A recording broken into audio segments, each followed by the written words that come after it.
This is Optimal Living Daily, episode 2151. If you're experiencing imposter syndrome, this is for you, by Kristin Wong of KristinWong.com. And I'm your narrator, Justin Malik, reading you blogs every single day of the year, including holidays.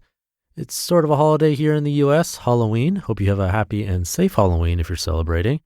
There's no Halloween-themed post for you today. If you want something different for Halloween, you can go way back to the early days of this podcast, like episode 325, when I shared a random Brothers Grimm story. But today we'll be talking about the scary thing called imposter syndrome. So with that, let's get right to it as we optimize your life. If you're experiencing imposter syndrome, this is for you, by Kristin Wong of KristinWong.com. It's back, that creeping, insidious feeling that you're out of your league, that nasty, destructive voice telling you you're not good enough, that you're only here because you got lucky, that you're an idiot, and sooner or later, everyone will find out that you're an idiot. You know, this is a thing.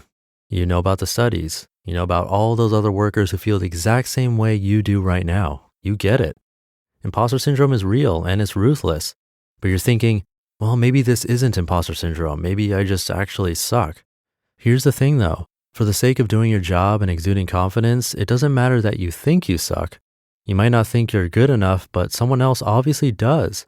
Your employer or client or whoever has put you in this place in which you feel you don't belong believes that you're not just good enough, you're perfect for the job. You don't have to agree. You don't have to believe that right now.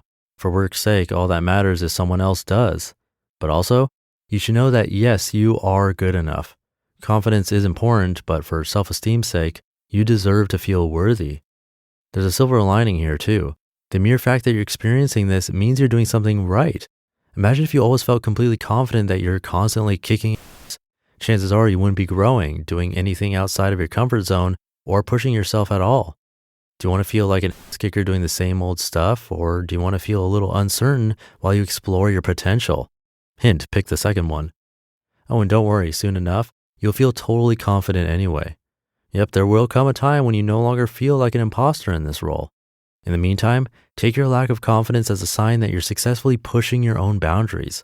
And that's what awesome, adventurous people do. Stop looking for evidence to support your imposter theory. You're looking back at things you've done in the past and cringing, aren't you?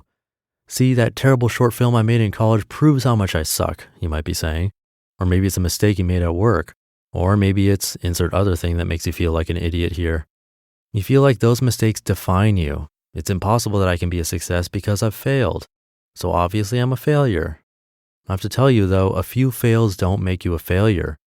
Remember DiGiorno's incredibly dumb tweet? Boy, did they mess up badly. But 3 years later, they're the top ranked pizza brand with just over $1 billion in sales. Okay, maybe it's not a great idea to compare yourself to pizza. Maybe it's better to take advice from Maya Angelou, who said, I've written 11 books, but each time I think, they're going to find out now. I've run a game on everybody and they're going to find me out.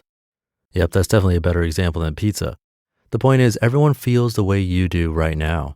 And failing a few times doesn't mean you're a failure. And it certainly doesn't mean you're an imposter. You've worked hard and you know what you're doing. We're human and we all doubt ourselves from time to time, and that's okay. It's okay to feel out of your league sometimes. The important thing is not to allow that self-doubt to get in the way of exploring the massive depths of your potential. Finally, if all else fails and that little voice won't shut up and it starts to drown out your own beautiful voice, here's a comeback. Fine, maybe I am an imposter, but I'm going to try to kick ass anyway. Let action take over. Soon enough, you'll realize you're the real deal. You can handle this, and most importantly, you do belong. You just listened to the post titled, If You're Experiencing Imposter Syndrome, This is for You, by Kristin Wong of KristinWong.com. All right, that should do it for today. Have a great rest of your weekend if you're listening in real time. Have a safe and happy Halloween if you're celebrating. And I'll catch you tomorrow, where your optimal life awaits.